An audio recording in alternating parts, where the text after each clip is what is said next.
what you're doing with trying to collapse a trust, which you are doing, you're collapsing a trust, yes. But all you're doing, you're just saying, right, I'm going to put everything here into this, and then it's going to be mine, and I'm going to be seen as a living entity. Yeah, cool. All right, cool. Go ahead, do it. Fine.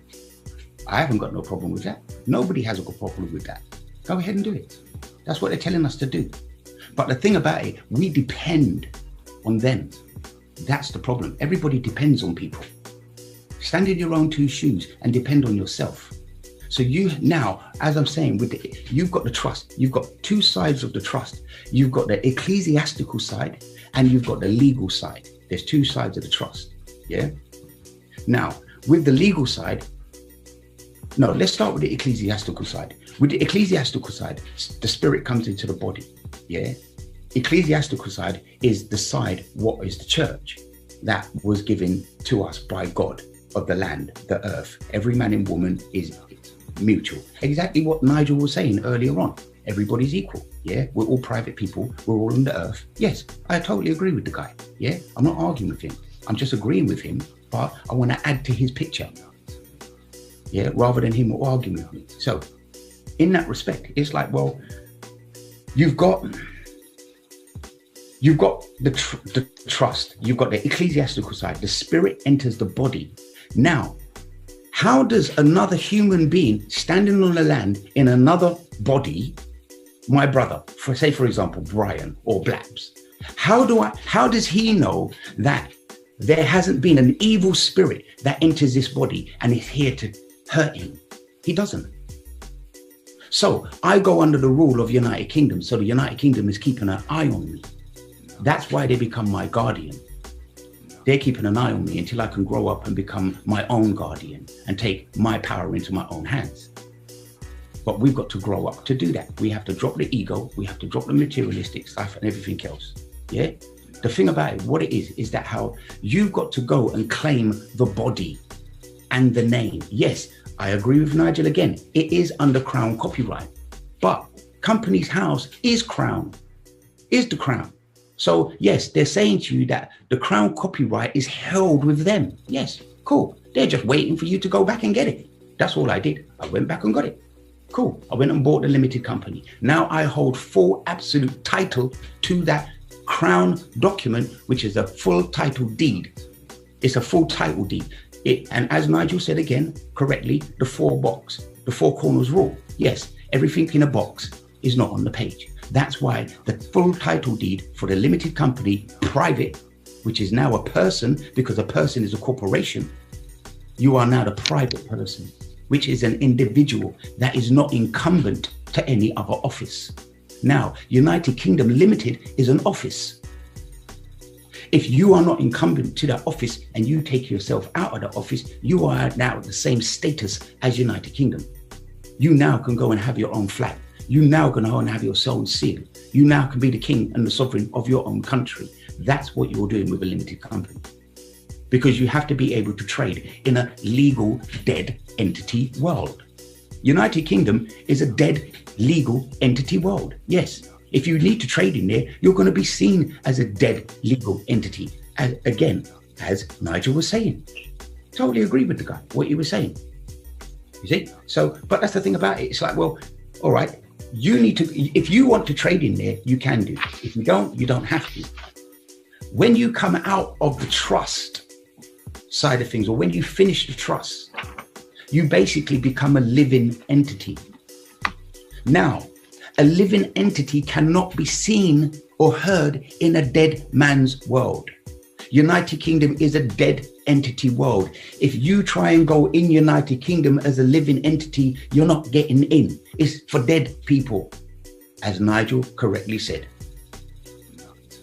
So what you've got to do, you've got to now own a dead entity that can go and trade in United Kingdom if you choose for it to do. So you go and buy yourself as a limited company. Now, if you want yourself to be trading in there, cool. Once you've done that on the limited company side, you now are the director. You are now the beneficiary of your own trust. The limited company is your trust. As Nigel said, yes, go to the HMRC and get your UTR number. when you buy your limited company, the HMRC sends you a UTR number. You don't even have to go to them. They send you it. So you make it dormant and you cancel it and you place it back and you say, no, don't want to trade this company. Thank you. Now, who they're looking for? Because they can't be looking for the limited company, and there can only be one name with that company name. You now own that company name. Nobody else can use it. That's your intellectual property right. If anybody writes that name in capital letter, you can sue them just for copyright issues. That's that. Again, what Nigel's saying. Yes, but what Nigel don't understand, he's seeing it just from one jurisdiction perspective in that certain sense. Yes, I totally would agree with the guy. I have not a bad word to say about the guy. The guy is on point. He knows what he's talking about. But he's still in that jurisdiction. I'm not in that jurisdiction anymore. I don't go in that jurisdiction anymore. I don't belong in that jurisdiction. It's not mine. It's the United Kingdom's. How long have you had the company for? Probably since December. Okay, cool. Because the thing about it, what you will do, you'll get your HMRC will send you your UTR number. I've had that, yeah. Also, as well, they will send you an authentication code for your account. Basically, yeah. Perfect. So now, you said December, yeah? Yeah. Okay, so you'll probably have your confirmation statement and your filing account coming up soon. That's right, yeah. Okay, cool, perfect. Have you sent back your UTR number to HMRC to cancel the number? No, that's where I haven't done anything. I've literally done nothing. Okay, cool. So go on. Sorry, go on, you were saying. And the reason I've just got a bit sort of excited about this is because the guy who told me said exactly what you said. This is what the MPs do. Yeah. He said, copy the MPs. Yeah. Yeah, okay. Basically, right. use their game for yourself against them, because now we know what the truth is and everything else. Apart from this, there's more truth, which, yeah, there's a lot to uncover. But anyway, we've uncovered a lot anyway. But yeah, no, going back to what you're saying there, yes. So when you've got your UTR number from HMRC, yeah. Because you see what's gone on. Okay, this is what goes on. As I said to you, these are the two jurisdictions you just entered into. The first jurisdiction, Joanne went to England and Wales, and she bought her company. Yeah, she got her company from England and Wales. Yeah, now the company can only operate in United Kingdom. So what Companies House does in England and Wales, in that jurisdiction, they send the information over to HMRC in the United Kingdom jurisdiction. Now, United Kingdom sends Joanne's limited company a UTR number, which belongs to United Kingdom, because it's all about tax. So when Companies House, you buy the company, it sends it says basically, okay, United Kingdom, there's another company what's just been bought and it's going to float in your waters. You need to send it a HMRC number. Okay, so the HMRC goes, okay, here, Joanne. So Joanne gets a HMRC number to her limited company, and her name is written on the envelope as the limited company. So it's addressed to the limited company. Now, with that form, that's the CT41G form, bottom left-hand corner. That's the UTR tax reference number. What you do, you cross a line through your name and address, and then you just write dormant, you sign it, and you date it. And then you send it back to HMRC, and that stops your company from trading. Your company can't trade now. Your company's safe, it's dormant. Everything's dormant about it. No one can come after you. Brilliant. Thank you very much for that. Because the beauty about what you do here, yeah, the real beauty about this, yeah, is this. Because you own the private limited company, there's only 4 ways the name can be written in capital letters. Everybody knows this now. 1 is English. Under the English language, it only appears as an acronym. 2, sign language. Under sign language, it can only appear as finger spelling. 3, it's the dictionary, law society, legal books language, which they call legalese. Or 4, it's a company title. Now, what they're doing, they're using legalese to write a company title. So yes, because it's in United Kingdom, it's in the legal world. They can do that. That's their world. That's what they do. You want to put yourself in there and run around in there, you do that. But what you're doing, you're going and you're saying, yes, I am a man or a woman of the land, and I do own a ship, that floats on the water, and I am claiming that ship. So now, because you claim that ship, you draw that ship into the dock, and somebody stands security at the door. That's why Joanne now will do her filing account and her confirmation statement. Her confirmation statement and the confirmation statement tells you that you are the only person allowed on that ship. That's it. You are the director. So what's going on now is that you've taken the power away from everybody who can use that name as a capital letter name now. Only you can use it. That's it. The thing about it also as well is, because you make the company dormant and the company isn't trading, the day you buy that, everything else, what happened before that date, is nothing to do with you, nothing to do with you. And the trick, what's going to happen is that you're going to keep getting letters coming through your postbox, and it's going to say your name in full capital letters. Now, the thing I say to everybody is, as soon as you buy your name from Companies House, and you buy it, and then they send you, and then they send to HMRC, and HMRC sends you the letter. Look how they write the letter. They write the letter to your limited company, and it's all in capital letters. Then they write your name underneath, in uppercase and lowercase, as a director. So they know that a woman owns the company, or a man owns the company. They always write the company first. Now, if HMRC and Companies House can do that, that sets it as a precedence. Now, everybody has to follow suit. If you get a name coming through your door on a letter and it says, or whatever, if it says that, and it says her name in all capital letters, but it doesn't say limited at the end, then that's not your company. Sorry, send it back. Because what they're doing, they're writing to an implied company.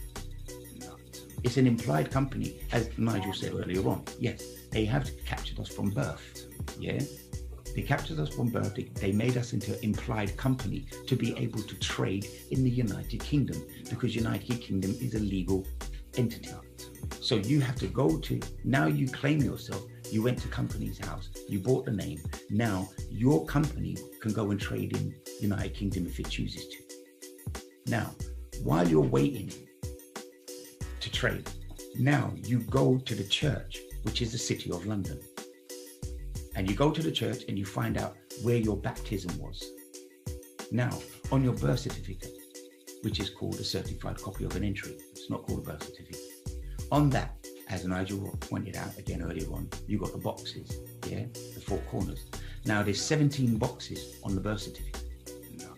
The assumption what is made when you give your birth certificate is that the assumption people do is that they look at box 1 and 2. Box 1 is your date of birth. Box 2 is your name. Now, no one says that box 1 and 2 have to go together. It's box 1, it's box 2. In box 15, you've got the registration date. In box 16, you've got the registrar who witnessed that registration. Box 17 is empty. If you've got a birth certificate and there's only 10 boxes, box 8 will be the registration date. Box 9, box 9, box 8 will be the registration date. Box 9 will be the registrar signature, and box 10 will be empty. The thing about it, your name wasn't changed. Most people's birth certificates, or should I say everybody's birth certificate, their surname will be written in capital letters. Now, the problem is, when you... Everything that we've got going on a daily basis, without adding to it by wrong processes, lies, and everything else that goes with it. So I'm just trying to do the right thing for people and to get myself and my family safe. Of course. The thing about it, I mean, like, yes. So basically, again, it's like everybody. We all want to be free. The thing about it, we can be free. That's the thing. But what do we do then? Because remember, if you be free, you become a living entity, and you're not seen or heard by the dead entity world. Wonderful. Yes, perfect. But now, what do you do? Because you can't do anything now. No one will see you. No one will hear you. Now, so what you do, You can do now in the trust, what they talk about, you can go and then now set up a doing business as company that can do business within that legal world. Because see you, Vanessa. You can't get into the legal world basically because you're not dead, you're alive. So you can't get into the legal world. You have to be dead to get into the legal world. That's why, again, as Nigel said about the gravestones, yes, Roy Stewart and everybody talks about that. Okay, but that's what I'm saying. So what you're doing, you're taking back and you're saying, okay, all right, in my scenario, I took my name, I bought my name, I thought it was a limited company. Now, that's a dormant company. It's been dormant since 2015 when I bought myself. I'm only 6 years old. The thing about it, when you buy a company from Companies House, they tell you it's your new birth certificate. It's your company's birth certificate. The thing about it, if it's written on one entire skin, that's what, again, Nigel was talking about, the four corners. Anything in a box is not on the tape. Only that what is on its four corners. So whatever's written on the one entire skin, no boxes, that's what your title deed is. You get that from the Crown. They held your copyright, yes, waiting for you to come back and claim it. I just went back and claimed the copyright from the birth certificate. Now, if you look at your birth certificate, there's only one space missing. There's one space missing. Your birth certificate is not full. It's not complete. You have to complete your birth certificate. That's the game. Complete the birth certificate, you have what is yours. The thing about it, when you was born, your first name was your surname given to you because it was written on the wrist tag.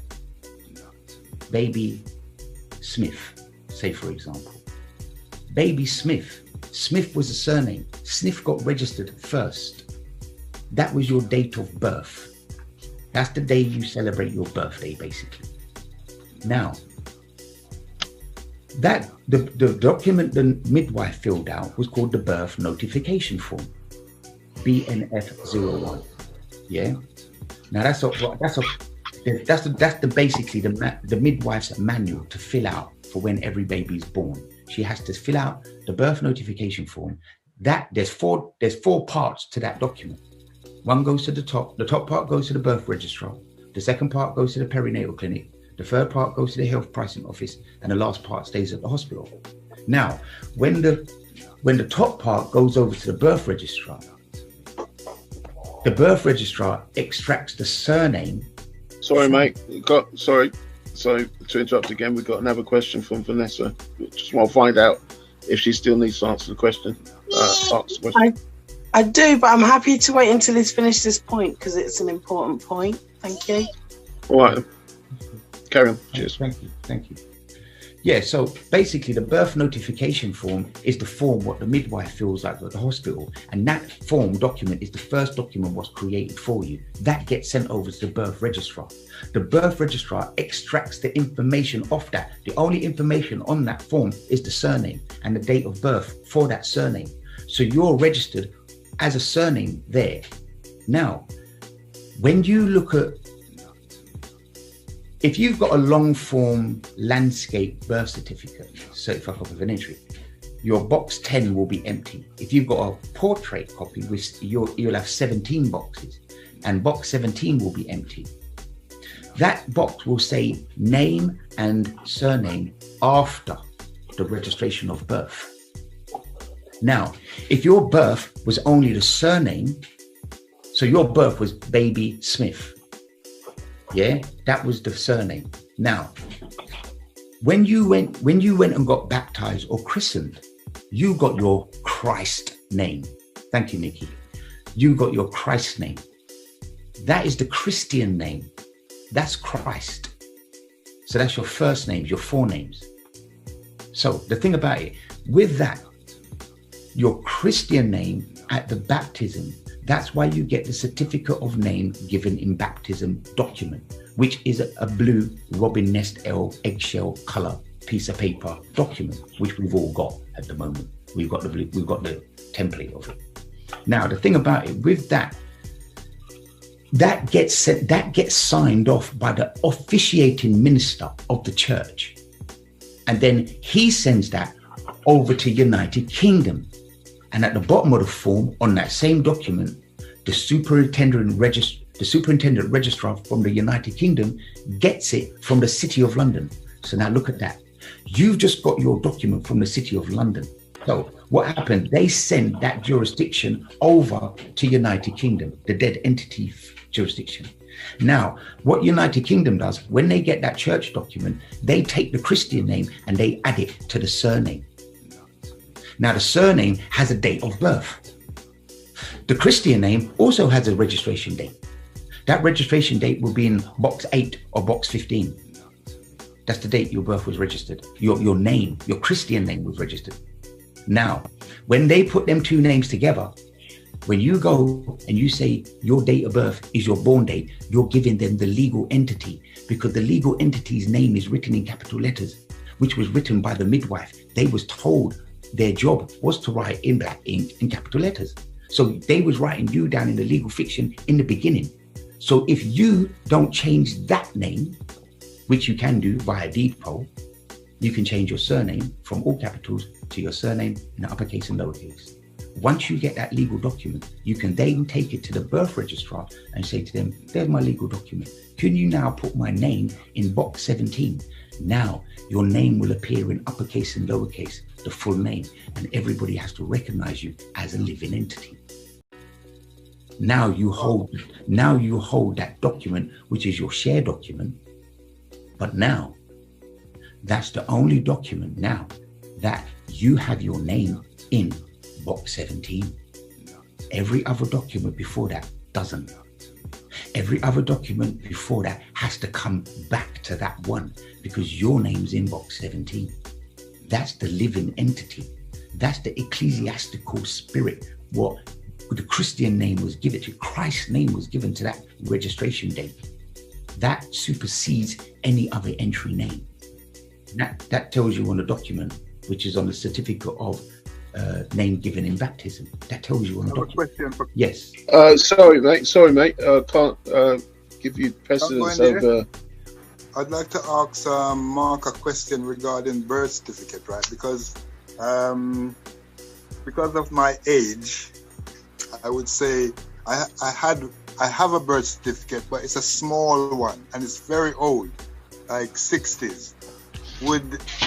How would I get hold of the original? I mean, I wasn't born in this country, so how would I get hold of the birth certificate, the original?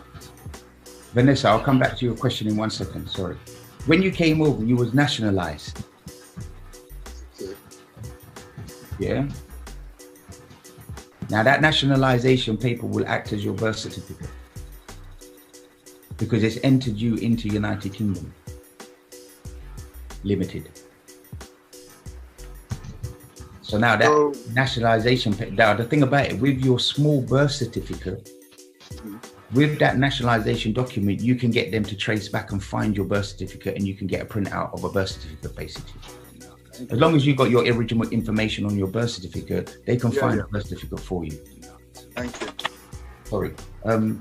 Vanessa, yes. Understanding the jurisdictions, that's the thing you've got to do, basically. No one is their name. Their name is, okay, as I was saying earlier on about the spiritual side, you've got the City of London. The City of London is one jurisdiction. England is another jurisdiction. United Kingdom is another jurisdiction. There's 3 different jurisdictions we're playing with here.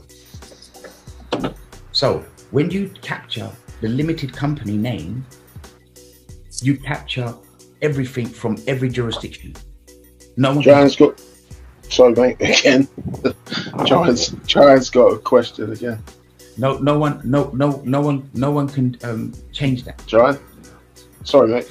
Joanne, I'm answering Vanessa's question. Oh, sorry, mate. Carry on. So the thing about it, what it is that how, because you're not seeing the second jurisdiction, you're only inside the United Kingdom jurisdiction. You're not seeing outside of it. Take yourself out of it. and look as the observer and see the different jurisdictions and know that this spirit has to have a legal paperwork to say that it's allowed to possess this body. The legal paperwork gives you that ownership over the name being used for that body.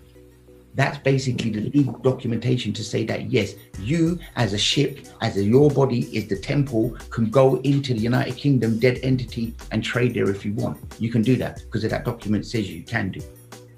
Now, the ecclesiastical one gives you, because you're a spirit or a soul from the Almighty, you was given the land like everybody else was.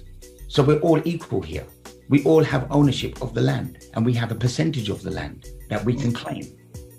Now, for us to be able to do that, we have to be recognized by the church to say, right, that this body was baptized or christened in the church to say that it was a godly figure.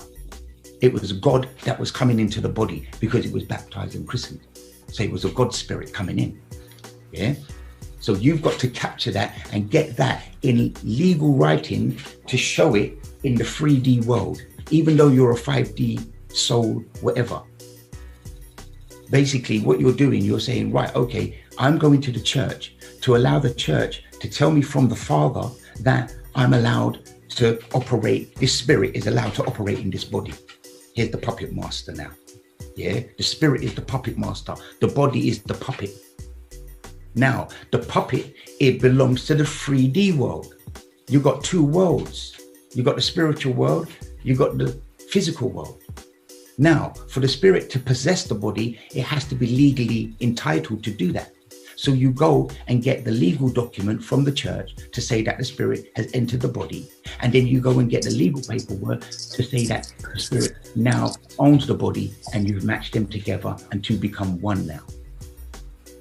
Now you've done that, you can now go and claim your treasury account because it's yours from what the Almighty God gave you. But the thing about it, because people are running around in one jurisdiction, they're only seeing one jurisdiction. They're not seeing the other jurisdictions. You have to start stepping away and looking, how many jurisdictions are we actually in? The church jurisdiction is nothing to do with United Kingdom. That's the City of London.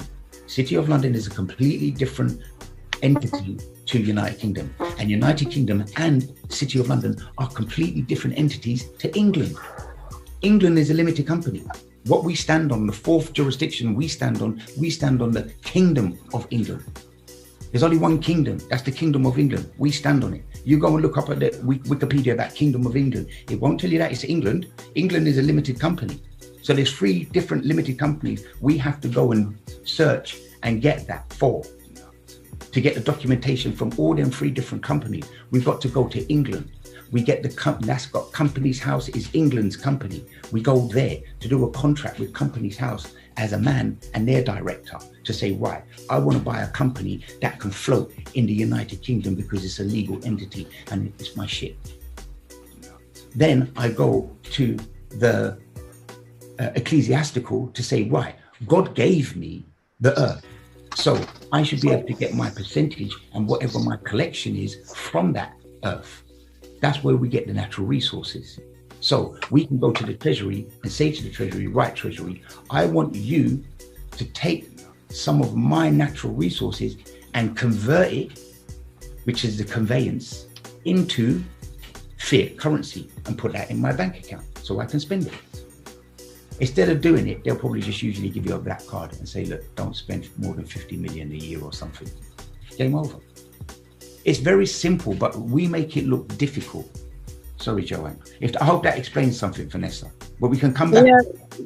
No, that was absolutely fantastic. And as I said, you are in line with what Ken Cousins is saying. He goes into other things about the history and things like that. Yeah. So maybe it's somebody you might want to check out. And I would also recommend that other people have a look at Ken Cousins' work Gemstone University, because it's the same difference. But what he's ultimately saying is, you know, you can create a private society, so you can live in the private, but then you'll use your, you know, you can still trade when you need to, but like you said, you've got to be in the right I can't say jurisdiction. Sorry, I'll be really quick.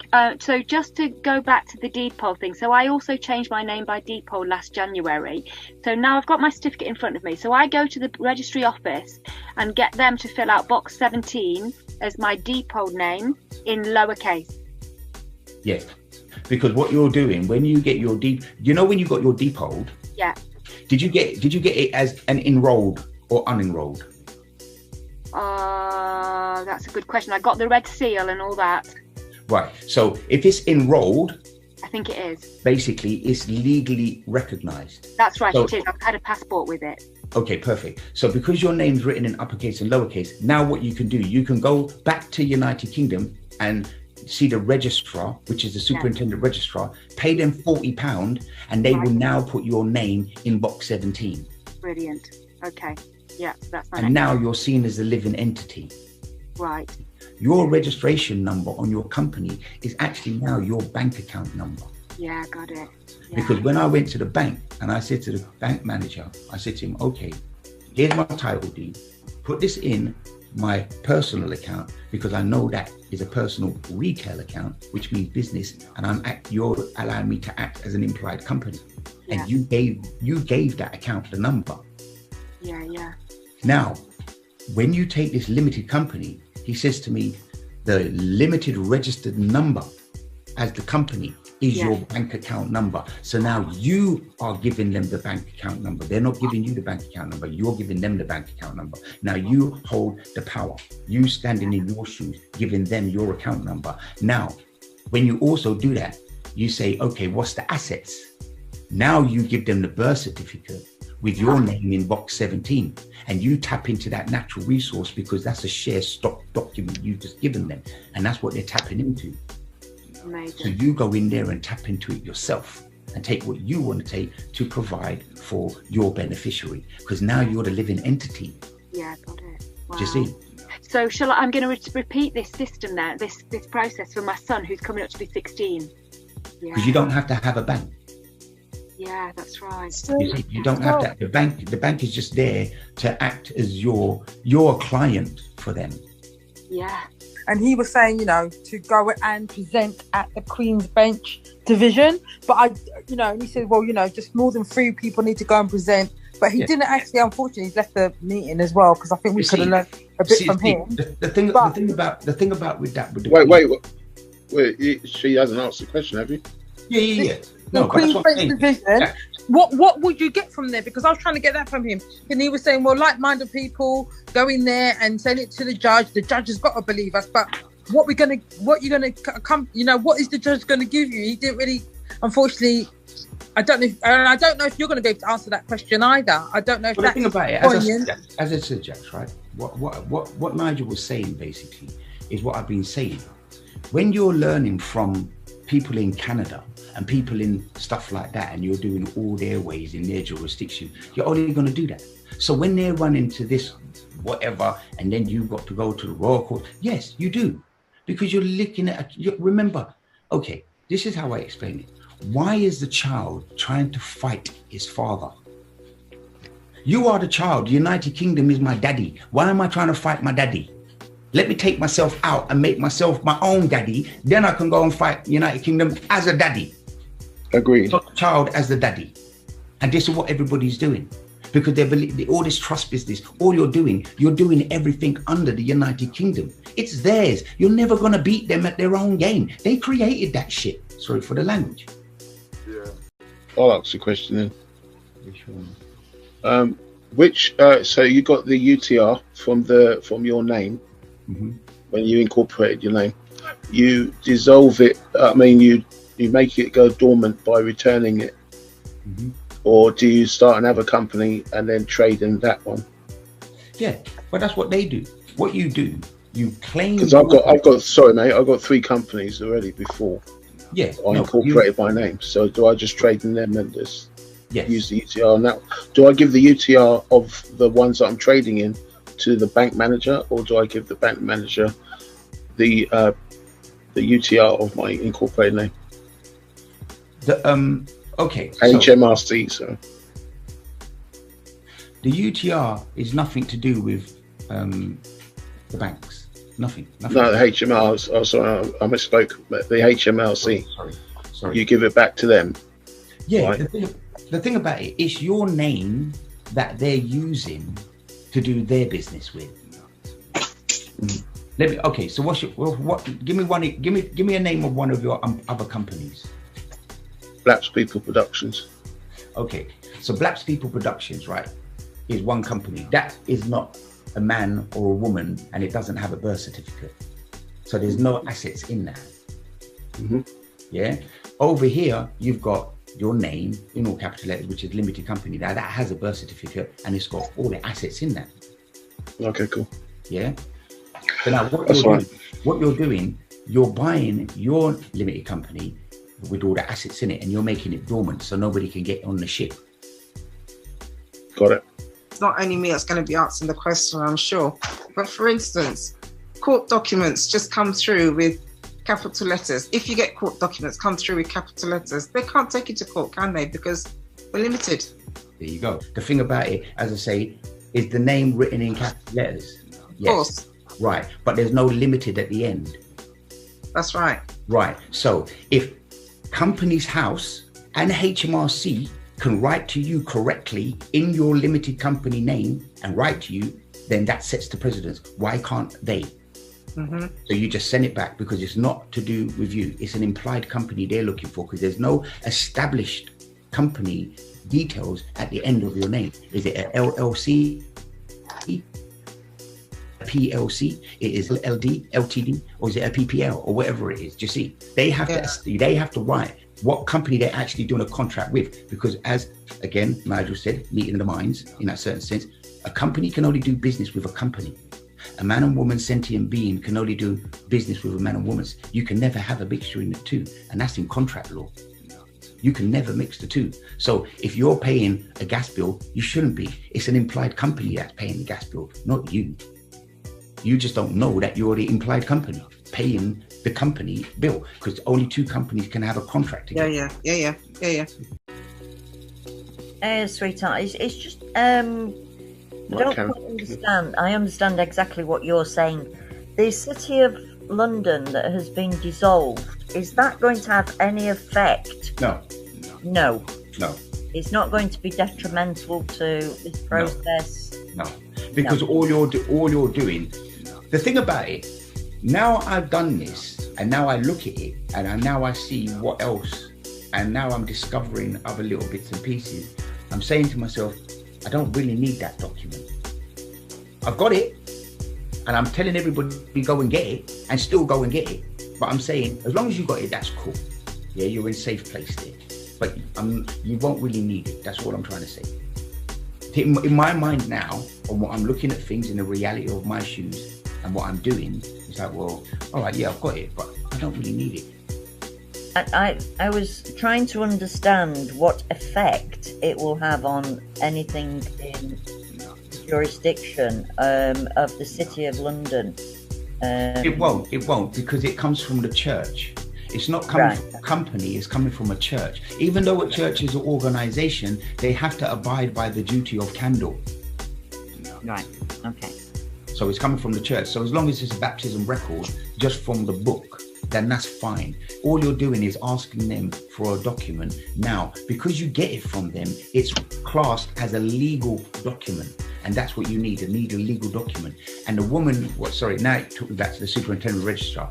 Now, she said the 3 things you need to change your name is the certificate of baptism, the certificate of name, which isn't to do with the baptism, or a depot. Am I changing that to uppercase, lowercase, English, descriptive text, proper grammar? Is that what I'm doing when I get a depot change?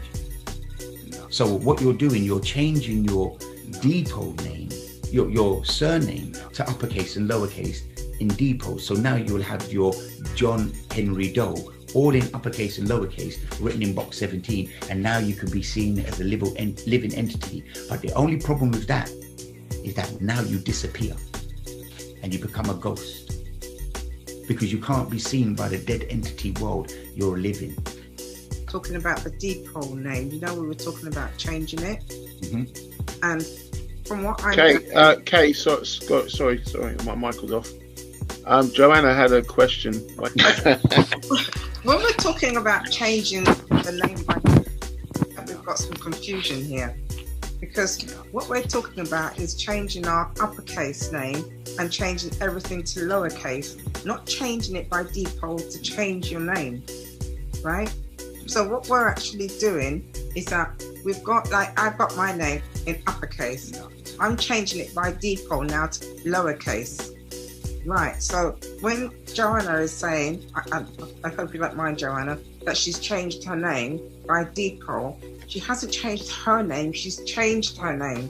The style of it. The style of it. She's changed the difference. Sorry, that's the difference. The thing about it, when people change their name and stuff like that, it's like what we had with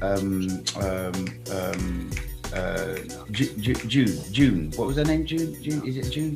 With Val. Val went and changed her name to St. Clair. No, don't change your name. The thing about it, people change their name to change the name itself. No, what you're doing, you're changing the style. It's a style. I don't think everybody understood that. And yes, that's style is capitalization. Even if you go into the judge and say, "Oh yeah, that's not my name. It's not spelt right. It's all uppercase." And listen, that you ain't telling him it's the style. Capital letters is style. Once you tell him it's the style, cool. That's what you're changing. You're changing the style of writing, because you're changing the style to take it out of the legal world, because capital letters can only be seen in the legal world as dead entities, gravestones, as Nigel said earlier. Nubia says to title case. Yep. Hi, just a quick one. You've spoken several times about people that have been baptized. What about those that haven't been baptized? That's okay. I deliberately didn't. Yeah. You don't have to, as I said, when I wrote to the superintendent registrar at the GRO and I asked them what were the actual legal documents you had to attain to actually have your name written in that box. And again, as I said, the free legal documents that you can hold to change your name is one, the certificate of the name given in baptism, which is from the baptism record, or you can get a certificate of name. It doesn't have to be in baptism, because remember, you still hold a Christian name. Your first name is Vanessa. Where did that name come from? It had to be registered somewhere. So it had to be registered as a Christian name. That's it, because it's your Christian name. So you can get a certificate of name. Doesn't have to be in baptism. That's one of the other legal documents. So there's two, one in baptism and one not. The other one is a depot. And that's the question I put forward to them. Is the depot for changing the capital letter name into uppercase, lowercase, which is just the surname?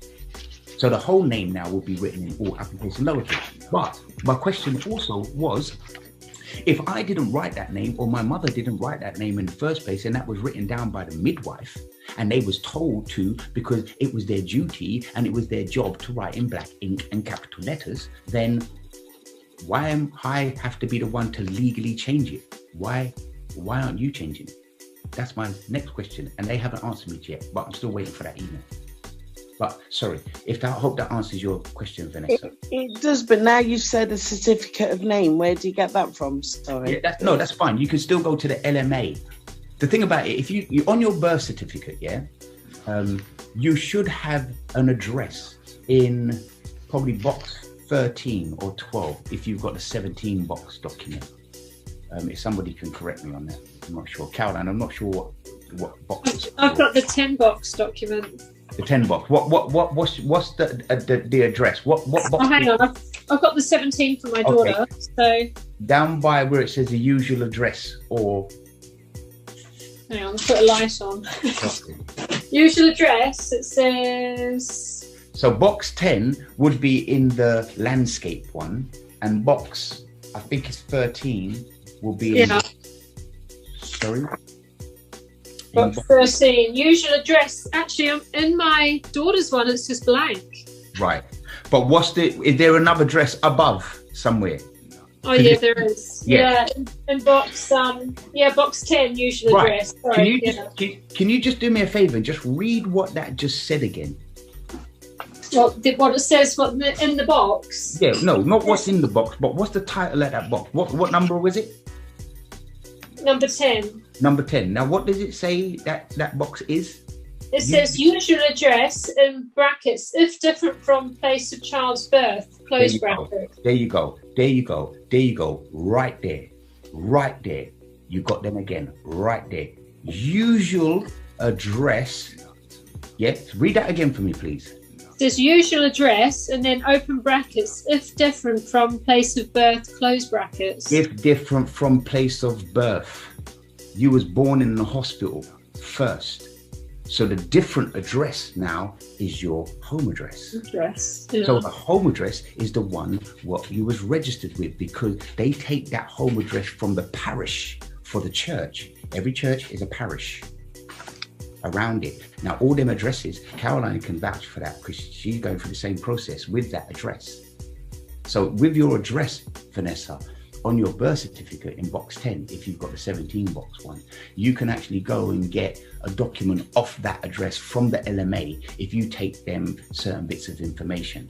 But if not, Depot is the next way. And that's what I'm probably going to do anyway. I'm probably going to, even though I've done everything I'm doing, I'm probably still going to go and get a Depot, because I was looking at the application the other day, actually. I think Caroline's already put hers in to do hers. But I'm going to definitely be doing that anyway. As long as I've got that legal document to then place it. Because even if I go, I mean, I said to Caroline, look, I've got my document on the 3rd of June. And I said, I'm going to wait for her to get hers and then we can open them together. I ain't even opened mine yet. It's still in the drawer, man.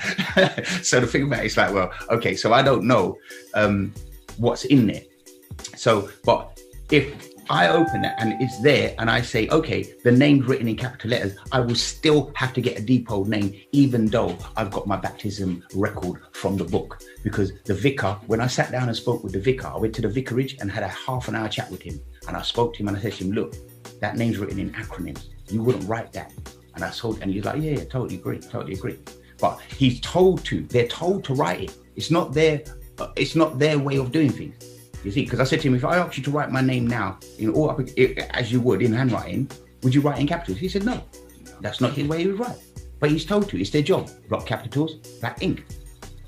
So if it was created for us in the first place by them, because they know what they was doing, and getting us incumbent to their office, so they can steal our treasury resources for their own to pay off the United Kingdom debt. That's what they'd be doing. But now I'm saying, no, you ain't paying your debt off with my resources no more. I'm taking myself out. I'm going to use my resources to put into my country and build my stuff. I hope that answers your question, Vanessa. It does, thank you. Can I just ask, you've mentioned a group. What group are you referring to? And finally, this is a group on WhatsApp. This is just on WhatsApp. Okay. Bits and pieces of information, just knowledge. Okay. But we'll add. Sorry. Don't waste your time with it. Learn it, but don't waste your time with it. Because the thing what David Wynn-Miller didn't teach David is that David Wynn-Miller was writing in sign language. All his documents were written in sign language, which are legal. So they don't know that their language, yeah, David Wynn-Miller and Russell Gould have a technique. They have a technique. It's not a language. It's a technique. The language it's written, the technique is written in sign language. That's what them guys don't know. And I'm telling them, look, have a look. Chicago Manual of 16th Style Edition will tell you what you're writing is sign language. And that's a legal book. You can't change the grammarians. David Wynn-Miller knew what he was doing, but he didn't tell you that secret. But you're running around like a blue-ass fly, want to believe everything the man said. And I'm trying to tell you, pay attention to your own language. Pay attention to your own language. You know, wait. Sorry. Come on, man. We gotta have a structure here, bro. Come on. All right. Go on. All right. Sorry. I think you're next. What, me? Yeah. Yeah. Your question, please. Yeah. Thank you. Just quick question. You said about once we do all of this process, then we're not seen. Yes. Right? We become a ghost. Yes. So when I was chatting to my mum about this the other night, and she was freaking out, as I told you, it was too much for her, right? Trust me, man. And then she was like, "No, you can't do this because then you can't have it both ways. It means you sign out and then you can't." She was saying if you ever needed to, I don't know, have help from the state or whatever, you don't exist. You do. It's just that again, the one they're doing it to is an implied company. Anyway, to start with. So you just making it a limited and private limited just means that you are the one who decides it happens to.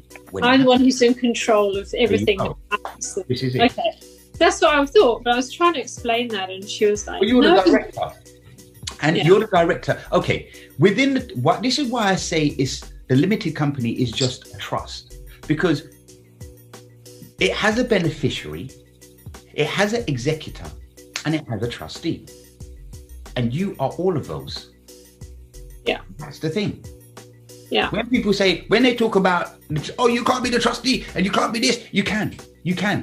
Remember, when you go to company's house and you buy the limited company, the first box you fill out is the name of the company.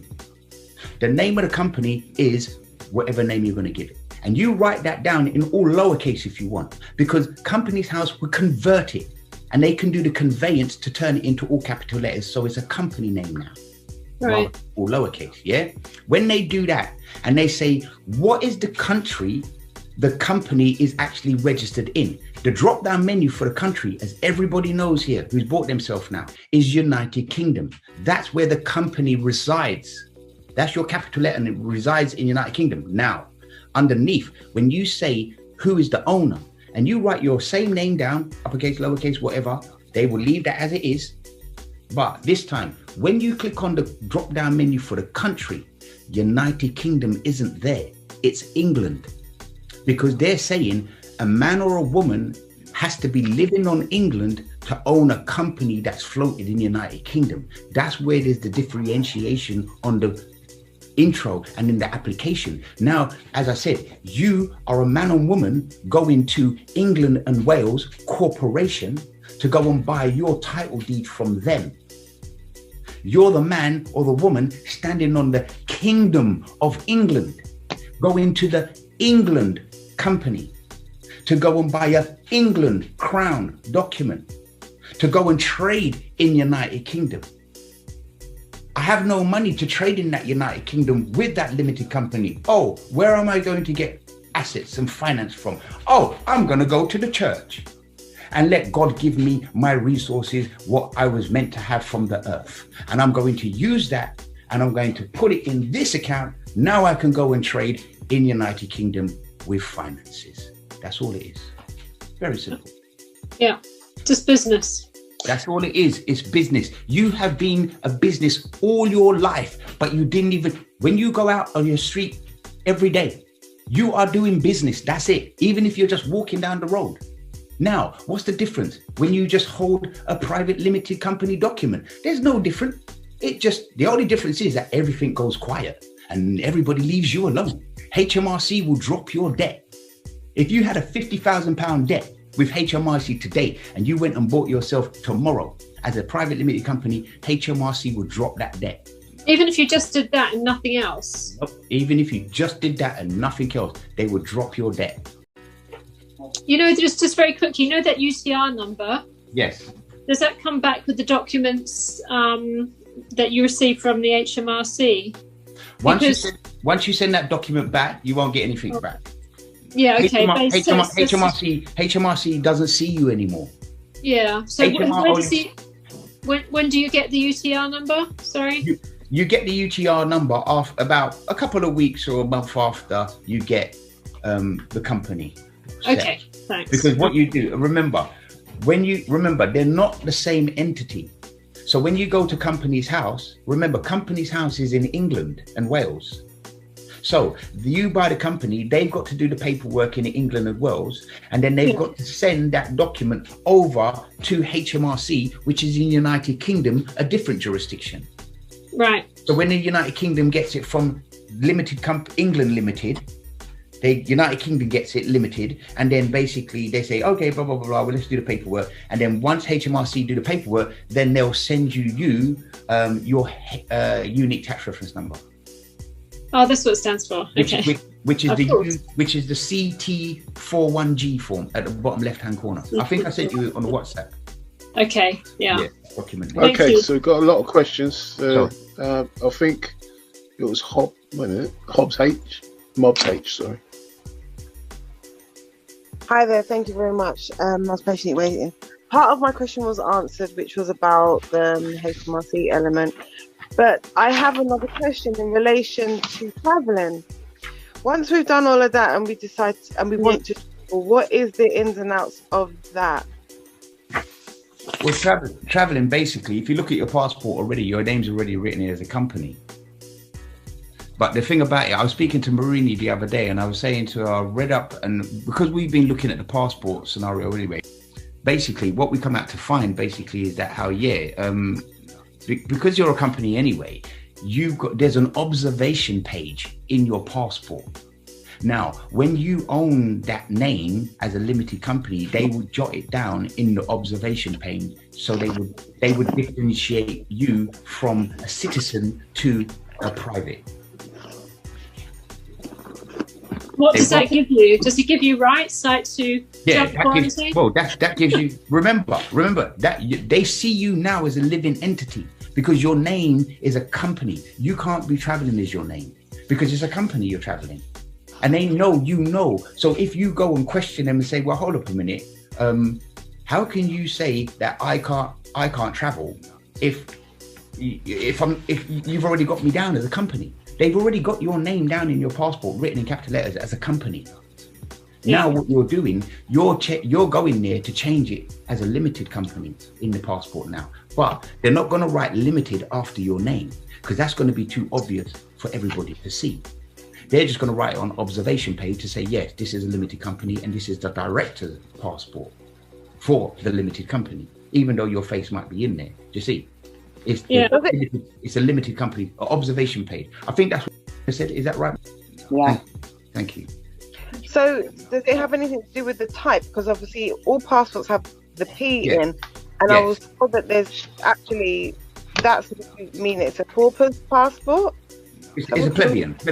You got three. You got A, you got D, you got P.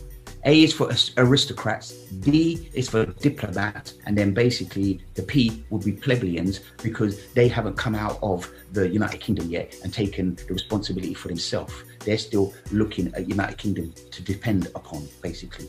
So hold on a minute. So you just touched on something that just blown my head. So if we're diplomat, then does that mean that the current passport that we have, one, would need to be sent back and changed, and two, does that mean we have diplomatic immunity? Yeah, that's it. That's the thing. Really? Because the thing about it, what you're doing, basically, you're saying, right, okay, you're private. You can't, when you go on holiday to sun yourself, it's not you who's going. It's an implied company that's getting on the plane because a woman and a man cannot get on a plane. Because it's a company that's doing a contract with you. You can't do a contract with a company. You have to have a company to do a contract with. If you now own that limited company, now you can travel privately. You can have first class free. So I know that. Sorry, diplomat passports are a different colour. So if we sent the passport back, would they change the colour? It might be. I don't know. I haven't gone that far. My passport ran out a long time ago. My driving license a long time ago. And nobody's still saying anything to me. So I ain't going nowhere anyway. So for now. That was incredible. It has punched up a lot more questions, but I'm not going to ask them right now. No, that's cool. I think I need to do more research. But thank you very much. I really appreciate that. That's cool. Right. So the next question was from Anne, I think. Yes, darling. Yes. And is it all right to use my married name, or should I default my name back to my birth certificate name? No, the thing about it, what you do, you buy your birth certificate name as a limited company first. Okay. So, because remember, everything was built on that name to start with. Your birth certificate name came first, then your marriage name was built on top of that. Right. So that's just that. Basically, no disrespect to you and your marriage and your whoever, but when you get married, you're only merging two corporations together. I understand that. Yeah. So what's going on is that you are claiming the birth certificate name because that's the name what was. Remember, your Christian name was the name. Remember, your Christian name would never change. It will always stay the same, but your surname will always change. Yeah. So your Christian name is the most important. Now, on the back of the certificate of the name given in baptism, it tells you that the Christian name supersedes any other name in the entry. Right. Okay. Great answer. Is that okay? So when you register on Companies House and you get that UTR number, you send that back, you return that to HMRC. Is that correct? Yes. So then, which is the UTR number that you would give to your employer if you're employed? Right, good question. So, my name, for example, could be John Henry Doe on my birth certificate, yeah? Now, I go and buy John Henry Doe as a limited company. Now, my employer, I go to my employer, but before I do, I go and buy John Doe. And I get a UTR number for John Doe. I don't use the company John Henry Doe because that's my birth certificate number. Use a legal fiction. Use John Doe Limited, and then get that UTR number and go and give that to your employer. So if you've got free name Jane Henrietta Doe, then you're going to buy Jane Henrietta Doe first as a limited company. You make that one dormant. Then if you want to trade, you do a business, you get another business and you call it Jane Doe. And then you get that UTR number and you can give that UTR number to your employer because your name is still Jane Doe. Yeah. And they recognize you as Jane Doe. Right, okay. Thank you.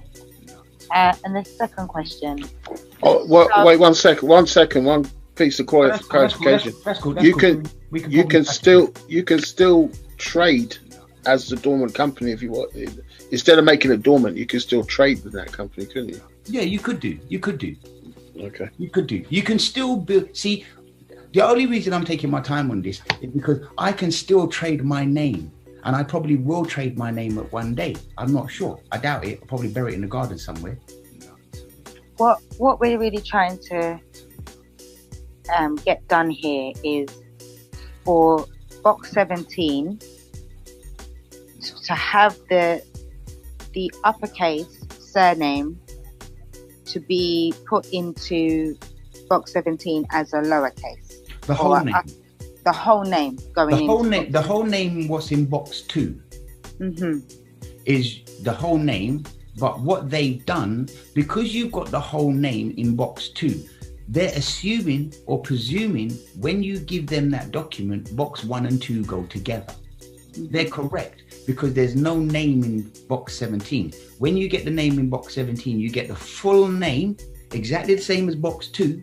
But the only difference is that the surname in the full name is going to be uppercase and lowercase now. But you're still going to have Jane Henry Doe in box 17, but that is going to be written in all uppercase and lowercase, proper English grammar, so it can be seen by the English language. Right. Okay.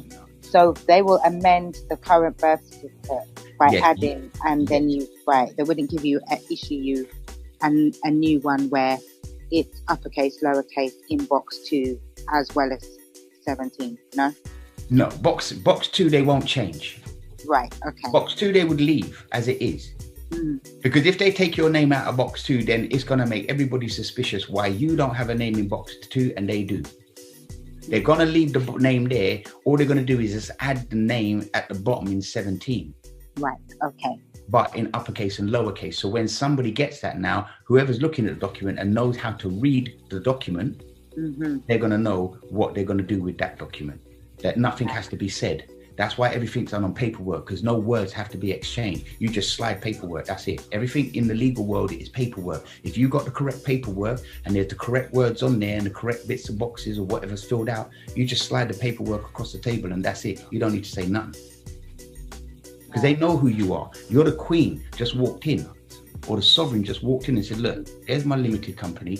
there's my baptism, change. But what you do, you go to the superintendent registrar after you get your depot name change, and then you go and pay £40 with them, and then they will put it in, they will make a log of it and register it in the book. So now every time you order a birth certificate, certified copy of an entry, then you will have your name in box 17. Now the beauty about that is that once you do that, you will order your first document. So that brings me back just to the last, just quickly.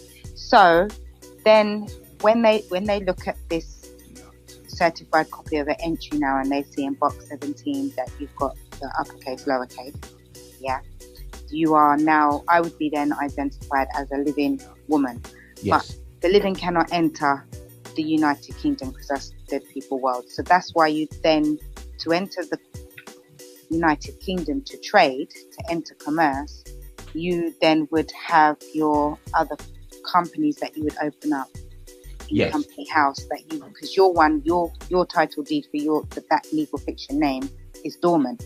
Yes. So to be able to trade and enter into commerce, to be seen to enter into commerce, you would do that again via another company, corporation that you would register.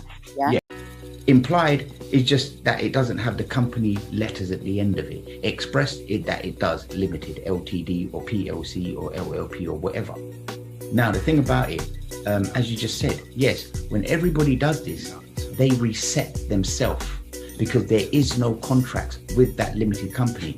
Remember, the problem with what everybody's having is that how when you buy your limited company, HMRC and Companies House are the only ones what know, because they're the government and they're England and United Kingdom government. Yeah.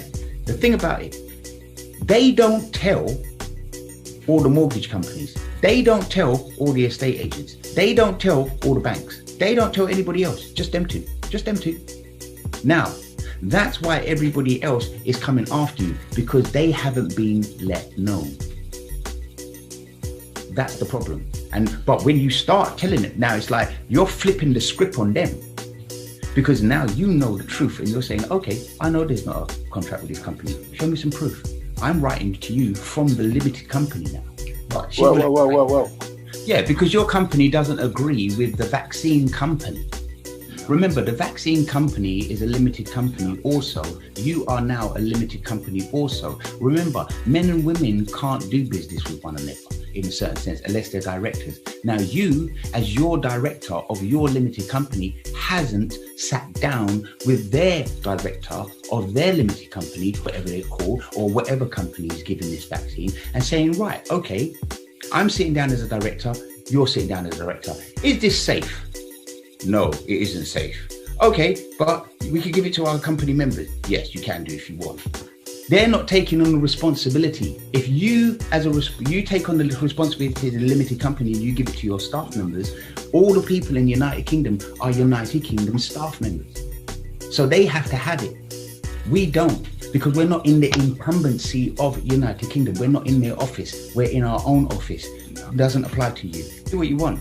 You're not traveling as a woman. Remember, a woman cannot travel. It has to be a company that travels, because the company airline is a company. It's not a man or woman that's flying you across on their back. It's a plane. The plane is a company. Okay, so I think it's Something's just thrown me. So when I changed my name by deed poll last January, I changed my middle name and my surname. No. So it's not the same as my birth certificate. No. It has to be the birth certificate name for it to be in box 17, because it's the same name on the birth certificate. Yeah. All they're doing is just they're just moving it down. Yeah. See, I didn't do it for this reason. It was a coincidence that I did it. But okay, so I'll do that. Then the other thing is, so then do I have to get my passport back into my birth certificate name? No, that will all be taken care of. That's the thing about it, because the thing about it, remember, your passport is the company passport. It's an implied company because your name's already written in capital letters. Going back to about the observation page, when you go and buy, remember, as I said, you're taking control of two legal entities. You're taking control of the legal entity in the United Kingdom, which is a limited company, and then you're taking control of the ecclesiastical entity, which is the baptism document. So now you've got the two you step away and you say, okay, cool. So you're sending that one wherever it is to do, etc. So can my passport stay in my new deed poll name, which is my middle name and my surname's different, my birth certificate? You choose whatever name you want it to be. That's your choice. Because remember, you tell them what to do. They don't tell you what to do. You tell them. You establish your jurisdiction. As Nigel said earlier on, you have to be the one who established your jurisdiction. So as long as my limited company and my birth certificate are the same names, that's it. Right. Okay. I got it. Yeah. Brilliant. Thank you very much. It is. I want to know what UTR number stands for. Unique tax reference number. That would be like your NI number, your national insurance number. The only difference is the national insurance number is only made and given to a child. That's why it says child on your birth certificate. The box says child. On your, you get a UTR number, unique tax reference number, for your limited company, because the limited company grows up into an adult and is taken out of the baby cage, which is the boxes on your birth certificate. And now it's written on one entire skin, because you are taking full liability and responsibility for that name and every action that name creates. It's the same number, but it's just for two different companies. One's for the public company, which is your national insurance number, and then one's for the private company, which is your unique tax reference number. That's where you can earn the differences. Okay, so that UTR number, is that the same numbers that you've got as a national insurance number then, including the letters? No, because your national insurance number is for the implied company, and they're looking after you under their system. So you're like the okay. When you look at your birth certificate, you got boxes on the birth certificate.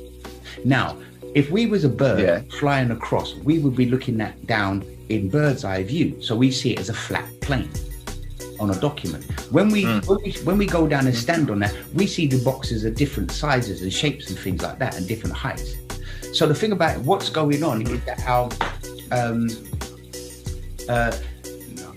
none of your information is on that document, and plus it's like a baby cage. That's why you're the child on that document. When you become the adult, you go onto one entire skin and you get a new birth certificate, which is your company, limited company document. That's your new birth certificate. They tell you it's your limited company birth certificate. Now, if your name's on that document and it's a birth certificate, that means it's your birth certificate, which is the same as your own birth certificate now, but instead they've taken the boxes off the page, and now you're not a baby in the cage being looked after by a guardian in their custody. And the word custody has two definitions: you're either imprisoned or you're in guardianship. Now at the moment we're in prison. We need to take ourselves out of the imprisonment, go and put ourselves on a title deed to put us on one entire skin, which grows us up into the adult, go back and see them, and then say, yeah, I'm here because this is my child. Now the birth certificate is your child. You are the parent company for that child, like United Kingdom is the parent company for you now. How'd you get the birth certificate with the 17 boxes on it? Because mine's not got 17 boxes on it. Yours has probably got 10 boxes. Mine's like, yeah, it's the small one I've got. Well, is there a way to apply to get? It's just showing your age. Huh? Us people born in the 50s. Everybody's got a landscape one is born before 1968. Everyone with a portrait one is usually born after. Mine's on parchment. But there you go. See, look at that. How do you get it then? How do you get it? How do I get it? What's that? How do I get that box? Yeah, basically you can just go and what's the name of the document? It's a certified copy of an entry of birth, yeah? Yeah. Because they're all different names. Okay, so you got the certified copy of an entry of birth. Oh, I have to check it. And it's a landscape document and it's got 10 boxes.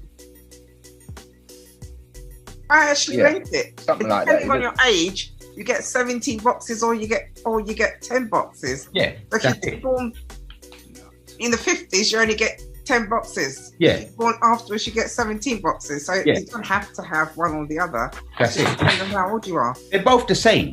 Yeah. Because they both contain the same information. It's just that they just added on the occupations and informal, something like that. They've added a couple of things on there, that's all, because they're 17, of course. But yeah, well, I'm not ashamed to say I'm born in the 60s. It's not a problem. So okay, so why don't you just go to register birth, deaths and marriages and get a copy of it there? Yeah. Is it landscape or is it portrait? Landscape. It's I think it's portrait, you know. I think so. From memory, I think. Okay. Do you not know the difference? Okay, no. Wait. Slow down. Don't jump in. Okay. In box number 8, is that a registration? Does that say registration date in box number 8? I don't know. I haven't got it in front of me. I'd have to go and find it. All right. Okay. But you can tell me what to look for. Yeah, no, basically all you're doing, if you've got that one, you're gonna only have 10 boxes on that one. That's the same one. What you've got to do, it's the same thing. All you've got to do, you've just got to get your name put in box 10 rather than box 17. That's it. Okay, and really all you're talking about is the styles. From what I understand, the styles for the surname, you change it from the all caps to the upper and lower case. This is it. So okay, so how do I change that then? Where do I go to change that? Back to the birth registration office. Well, you've got 3 different, as I said earlier on, you've got 3 different documentation you can show, which are legal proof that it can happen. And that's one of them is the certificate of baptism, which you get from the City of London, which is the church, which is the LMA, London Metropolitan Archives offices. Or you get a certificate of name, which you can probably just get from probably the church again, because they have to give you a christening name, your Christian name, or you can get a depot, which we've all been speaking about, which you go into the depot and change your name from all capitals to uppercase, lowercase.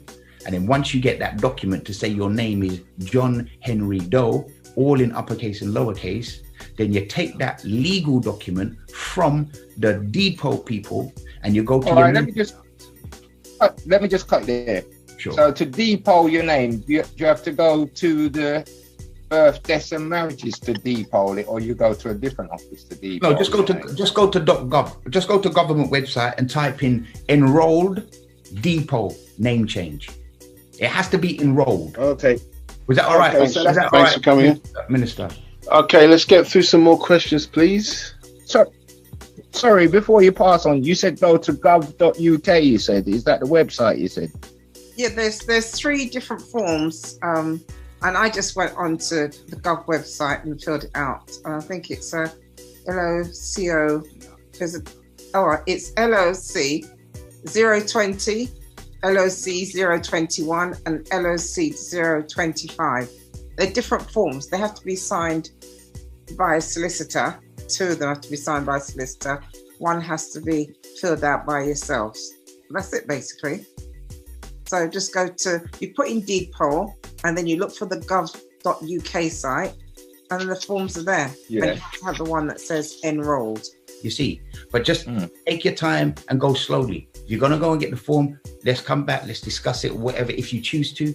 We've gone no further than filling out the forms. We haven't sent it off yet. It's got to be stamped by the courts. We've got to pay money and have other things done. So we have, and on me making inquiries, they said it's going to take at least 10 weeks for the forms to come back, which is a bit of a nightmare. It might be quicker, who knows? I heard someone say something about 10 weeks that the process can take. From start to finish, as in, just start to finish. Is there a rough guide how long this would take? Will it take a year? Does it just take a couple of weeks? What are you asking? You just said we haven't actually sent the forms in yet. We were just told it would take 10 weeks for the name change. So when you say start to finish, what exactly are you referring to? I mean, if you have to do the limited company, you do that in a day. You get it the next day. Right. Okay. 10 minutes work. Yeah. And you get it the next day. And so obviously, but then you are supposed to get the UTR number No, that's cool. Right, you've got your limited company that you can start. The UTR might come a couple of weeks later. But the most important thing is that you've got your document the next day. You can download your document. I don't know if it's I don't know if they still give you the like a yellow booklet full of payfolds. Do they not do that anymore? Did you do yours yourself, or did you go? To... This was a long time ago when I started 2005 when I did my first incorporated company. No. You just get they gave you out a A4 paper. You download it straight away off the internet once they've approved you. Yeah, I've just received my incorporated name one, and it's just a sheet of paper, like you said, with code. Yeah, code on it. Yeah. Okay. Okay, then. Is that cool? All right, cheers. So, hiya, darling. Right, this is going slightly off track, but still in the same sort of direction. And I know it's an answer that people that have come from ULCT would be interested in having the answer to, especially myself. Our illustrious ex-leader set up a limited company in her own name, all in lower caps. She dissolved the company. Since then, she's been asking people to give their national insurance number over to the trust to be put in the ledger with any other relevant information she can get off people. Can this be used via her having her own limited company? That's what United Kingdom does to you. So she's just become United Kingdom and you're becoming her subjects. Right, so can she access anything via our national insurance numbers? Is this why she's asking for them? If she knows how to, yes. Because basically what that national... sorry. I have to come in. On that one because I deal with cyber fraud. And this is originally why I investigate. I listened to this like I was like with Fresh Airs a few months ago when got me involved in it. And I know why she asked me to come in specifically. It wasn't just for PPP because she knows I investigate stuff. So when I went in to investigate her, I just treated it like it was a fraud case. Yeah. And I was investigating fraud. So I asked my brother, who is got a degree in cyber security. That's what he does for a living. He did it for Microsoft, did it for everyone. He works for Nigerian billionaires now. I asked him, what can someone do with your national insurance number? And he said nothing, unless they want to do phishing attack on you. So that, they send you an email saying, this is your national insurance number, and you say, oh yeah, that is my national insurance number. Oh, please fill in these things. Please update your records. And so then you give them further information. So they have to have other things. Yes, but if you've already given her your birth certificate, she's got all the information she needs. Oh, you never give anyone your birth certificate. Right. Well, right. Again, I mean, I've been having messages from ex-MFNs all evening. She basically recommends that you hand in your birth certificate to the police station. Yes. Because then she can claim it as lost. Yeah. But my concern is for the people that have. I mean, she never actually ever got my national insurance number because the rocks in my head were just, they were not giving way. No, that's okay. Again, as I said earlier on, just to clarify what you're saying there in a certain respect is once you get your name in box 17 or box 10, then that's the only document that matters. That's the only one document. I understand exactly what's being sent over. Because remember, your national insurance number is built on your birth certificate. So if your national insurance number is built on your birth certificate, there's an access gateway into your birth certificate with your insurance number. So once you claim back your legal entity, which is a limited company, like she did, because remember, she's a limited company, even though it's dissolved, she's a limited company. So what United Kingdom do, United Kingdom takes your birth certificate, claims off the Treasury account and pays their debt. She could use your birth certificate to claim off of your Treasury account to pay her debt. which she's saying to you guys, yes, don't give out your name, but if there's any claim, do that. But my question to all the immigrants is, if you're giving over your birth certificate or your national insurance number to a private limited company like whatever, if you're giving over it, your question to her should be then, now, I need to be made a director of the company to have an equal share. Yeah, now I have had this discussion with her, hence why we've had a major blow up, and I'm no longer involved in any way, shape or form. This is why. Because there's not any full disclosure. No, there won't be. United Kingdom doesn't give you full disclosure, so why should she? Yeah, but like I say, you know, my concern is for those MFNs who have given all the information over willingly. Can she actually do anything with that information that she's got of people? Yeah. Okay, well, what has she done?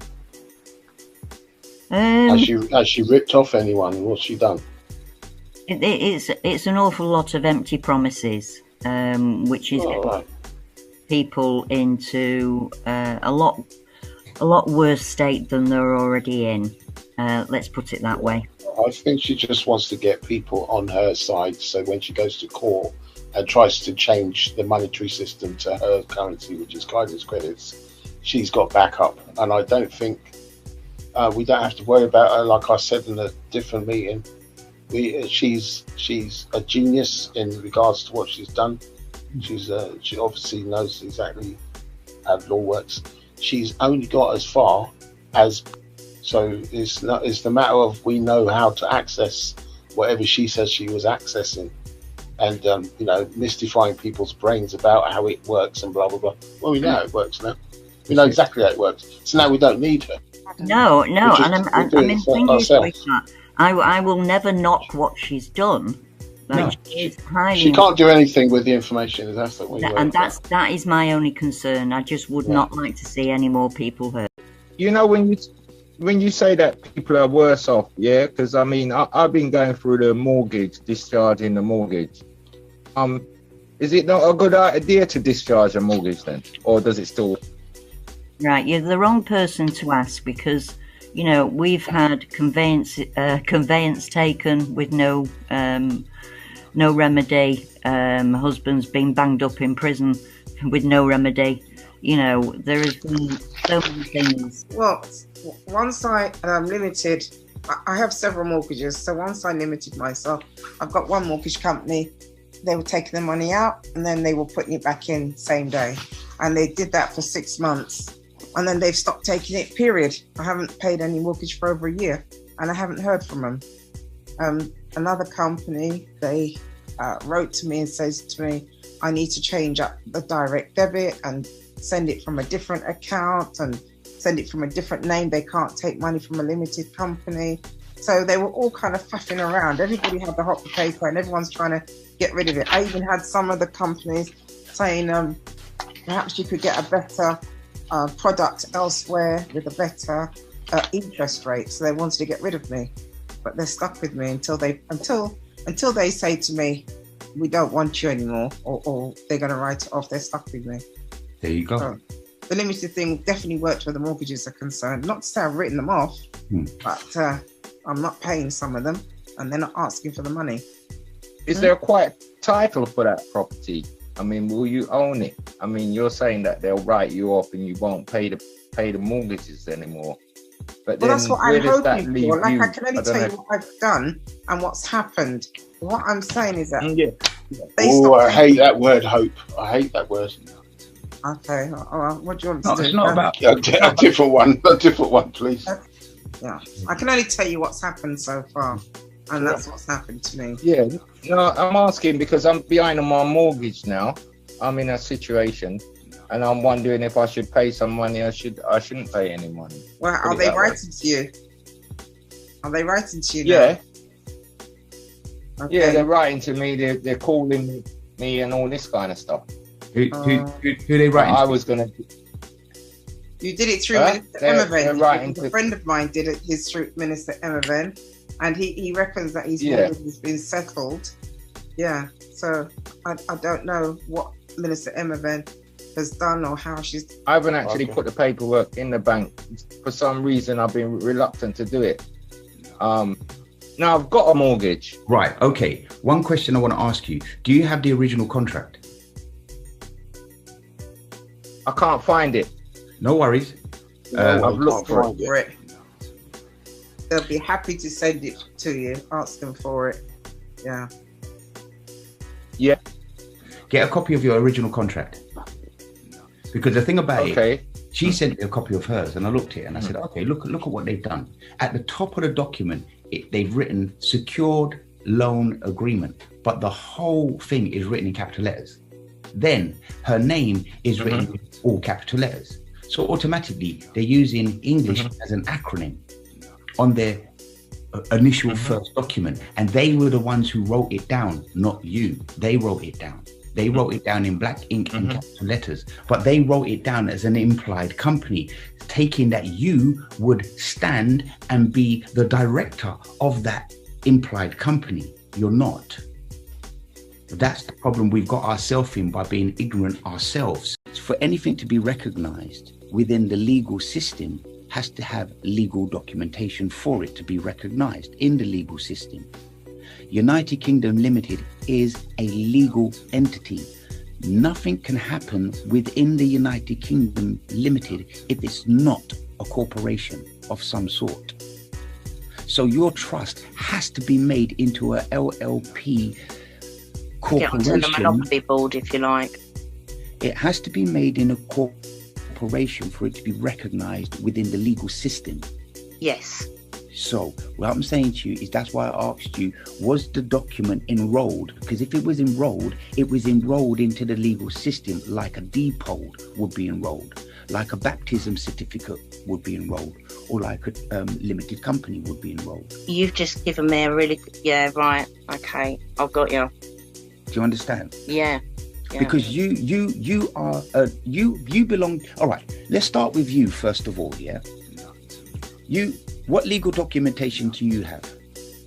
Yeah, the obvious. The birth certificate, yeah? Yeah. Cool. So, now, do you own that birth certificate? You don't? No. Right. Now, when you go in... Now, the birth certificate is for a child. Now, I'm not going to ask your age, but if we were, say, like 50 years old and we went into the bank today with our birth certificate and opened up a bank account, would you be open up in a bank account for yourself as an adult? Well, you'd have thought so, but no. I see what you're saying. I understand where you're going. It's a child's document. It's a it's a legal absolutely. It's a legal document. It belongs in their world. They own it. Yeah. Hold on, wait a minute. Slow down. It's a legal document for a child. It's not a legal document for an adult. Yeah. Right. So whatever you've done with that birth certificate, whether you got a passport, whether you registered as a trust, whether you bought a company, whatever you did, you've done it as a child. Yeah. So because you haven't bought yourself and the name, what's on the birth certificate, as a limited company to make that name private so nobody else can do anything with it. Yeah.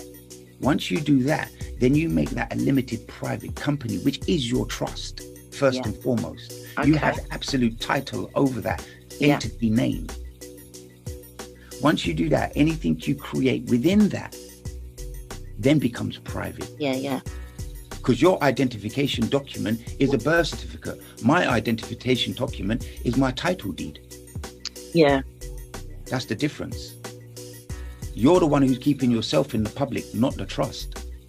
Yeah. Well, I have done a name change by deed poll, but I haven't changed it to the name that's on the birth certificate. It doesn't matter what name you change it to. That's as long as they've got. That's what I wanted to ask you.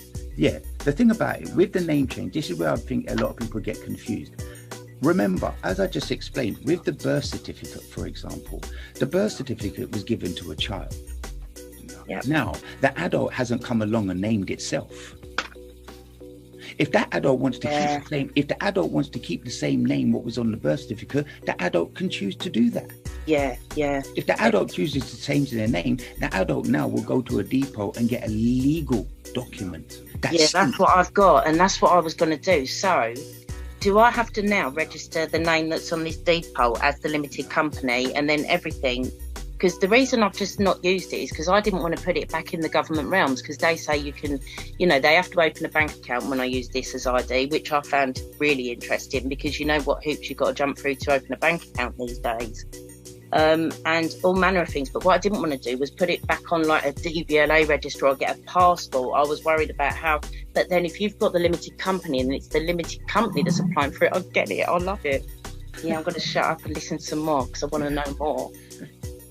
You started talking about the deed poll because that's why I got really excited, wasn't it? Okay, brilliant. Thank you. So basically what it is you're an adult now. Your limited company will come in capital letters on your title deed document.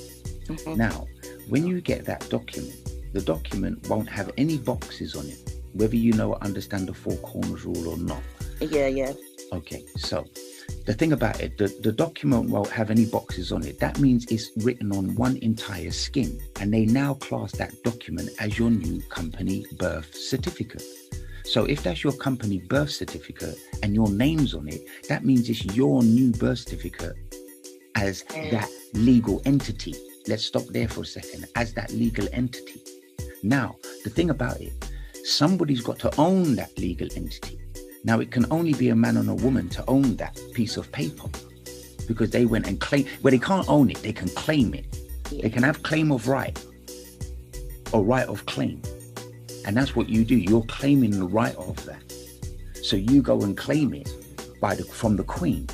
So you now claim the Crown copyright, what's written, because remember, the birth certificate has a Crown copyright label at the bottom of it.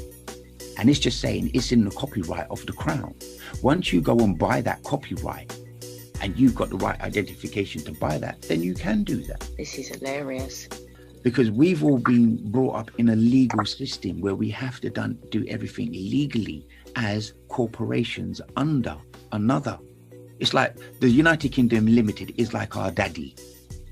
And every time we're screaming and shouting at it, the dad's turning around saying, "Sharp child, sharp child, sharp child. If you don't shut up, I'm going to put your plate in your playpen and lock you up there for the night. And you're not going to get What's really interesting is they've sent me all pink copies and there's one blue copy.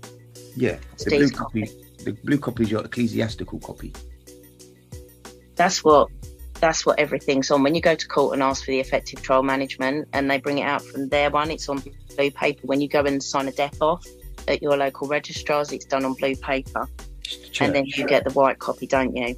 It's the church. You get the legal copy, they get the church copy. Is that where they're going? Because I've been trying to suss this one out. Of course they are. It's ecclesiastical. It's the robin nest or egg blue colour paper. Yeah, that's it. That's exactly what I've got. And all the rest are pink. Yeah. The copy you want to keep is the blue copy. Yeah, exactly. Send all the other copies elsewhere. Yeah, I agree. Oh, it's really interesting. I really get it. And that's what I mean. It really put my ears up. I didn't even get to the end and I thought, right, wow, you know. Clever stuff. Well done. But yeah, as I was saying, sorry about that. Just let me finish off with that deed poll side of things. Wherever you want to name yourself as an adult, you name yourself as an adult. So as long as you've got that name in the deed poll, once you get that deed poll, that becomes a legal entity document. That's accounted for, and that's legally, especially if it's enrolled, because it's enrolled into their system, as now they have to change their whole system to recognize you as that. Now, if your name's written in all lowercase or uppercase, lowercase, they have to recognize you as a living entity now, because they can only recognize corporation names, and they're all written in capitals, especially in contracts, or legal names, but you captured the legal name as a living entity. Yeah. Not as a legal entity. So when you register your name on Companies House, do you do it in all caps? No. The thing about it, you've got two different jurisdictions when on the application to start with. When you first fill out the name and they ask you what's the company's name, you can write the name in all lowercase if you wanted to. They are going to convert it into capitals because it's a corporation. Yeah. All corporations are written in capitals. Yeah. Now, And that's box 1. This is what I explained to everybody already. In box 1, you'll have the capital letter name, and that'll be for the company. Now, the country of that company, they give you a drop-down menu, and the drop-down menu option is United Kingdom. So they're saying the company floats in United Kingdom. Yeah. Now, when you go and fill out box 2 underneath it, and it asks you who's the owner of the company, and you write your same name in there, your name stays as lowercase or uppercase and lowercase. It doesn't change. And then the drop-down menu for the country is England. Yeah. So they're saying that you're a woman living on the land who owns a ship floating in United Kingdom waters. Yeah. So they're already differentiating the two. They've already differentiated your straw man is your company, and you are the woman standing on the land holding the legal document for that ship. Yeah. And your title deed is your ship, basically. Right. That's why if you take your document into a court and you put it on any piece of paper, you put it on the floor and stand on it, the courtroom will empty, because now you're on your ship. Yeah, I've done all that. It's quite funny, isn't it? You're just standing on your ship, that's all. Yeah. Your 4 corners, you're in your box. Yeah. That's your world. Yeah, we've had some funny reactions. The thing about it, remember, a blank piece of paper is like the wizard. Yeah, that's why they've been trying to phase paper out. See, the last 30 years, they started closing down all the paper mills, didn't they? That's it. A wizard, because you stand on that. Remember, it's a blank piece. It's a blank canvas. You stand on that piece of paper. It's an instrument, a bare instrument. There you go. It's a blank instrument. You stand on that piece of paper. That becomes whatever you want it to be. Exactly. That's your world. Yeah, that's your world. Completely concur. Absolutely. That's your world. Yeah, very interesting. Very interesting. Yeah. So, but if that answers your question, do you know what I mean? Yeah, no, absolutely. I mean, yeah, it really has. It's been like a little missing piece for me, but I get it. And I've sort of touched base with it and created this name. But I'll be honest, I was just going to hide behind it. And again, I didn't know to register the company, and that's genius. I love it. I get it, This is what I usually do with most people. We do a role play, yeah? Yeah. So my name's limited company, yeah? So you're going to be the bailiff, and you're going to come to my door and you're going to ask for me, yeah? Yeah. So not, hello, how can I help you, darling? No, is that you?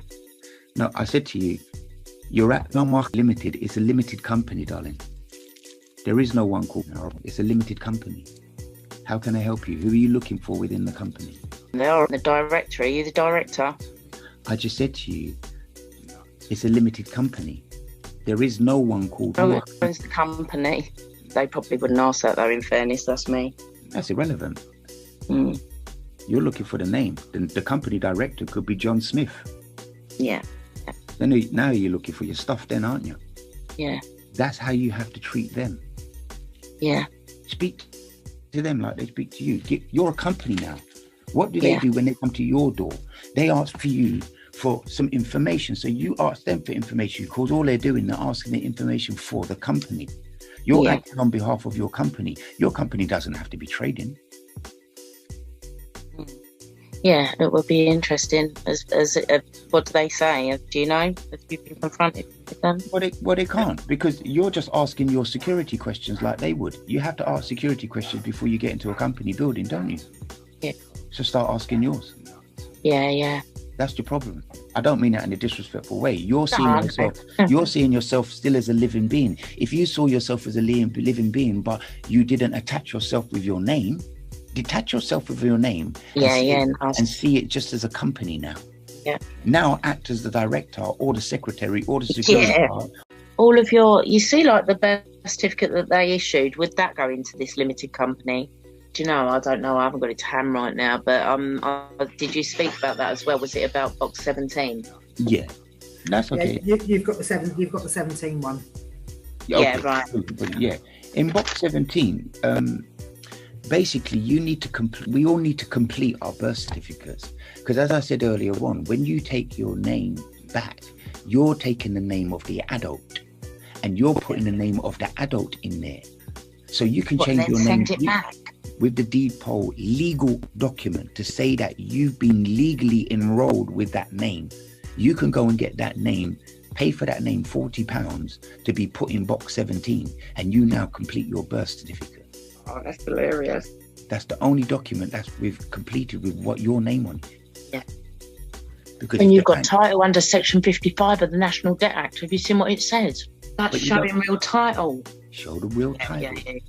You hold absolute full title. Yeah, I like it. You having something in trust, yes, but the trust only lasts for 80 years. Yeah, now yeah. with a limited company, that lasts for eternity.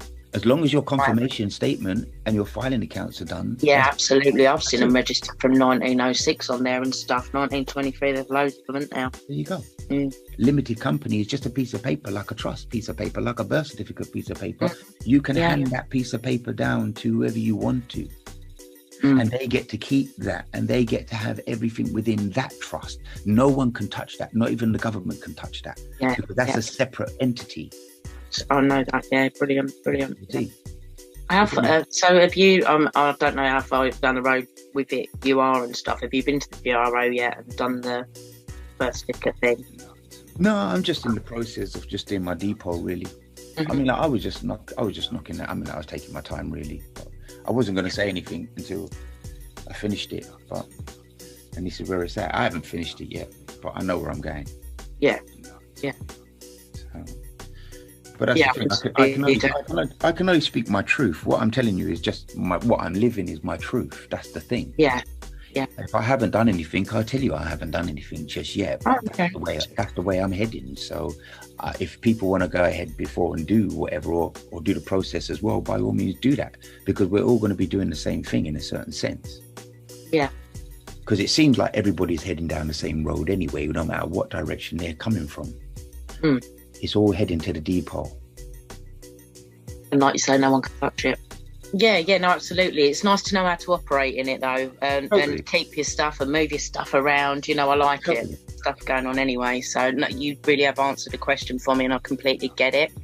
All you're doing is sitting down with the director of their company you're doing business with. Listen, you know as well as I do, there is no sovereigns other than us. They are using corporate structure. Interesting, the shareholders are not liable, but the director always is, and it's the shareholders that own it. Perfect. It's, it shows you, doesn't it? It's in your face. If the company does go down, they can easily liquidate and not have a worry about it. Yeah, exactly. There you go. Absolutely, yeah. I like your style. I like your thinking. Thank you. Good. Well, I think that's answered all my questions, really. I don't know if there's anything else to add or anybody else wants to speak. Sorry that I've taken up the whole call. Please. Right, I've got someone that's at the moment in bankruptcy. Now, they won't be able to get a company now, will they, in that name? Well, the thing about it, it's the implied company. Right. If they can't get the name and they're banned from that, then you can easily get another member of your family to buy the name. Know thyself. That's all you get. Old target. Keep it straight. It won't be too long. What is it you're looking to do? You're gonna do that one thing, get that one thing out of the way. If it works, then that's a successful result. What you can do is just get yourself a trademark. You are not getting the limited company at the moment, so you can only be implied. You're either going to implied or you're going to be expressed. There's only them two, that's it. Know thyself.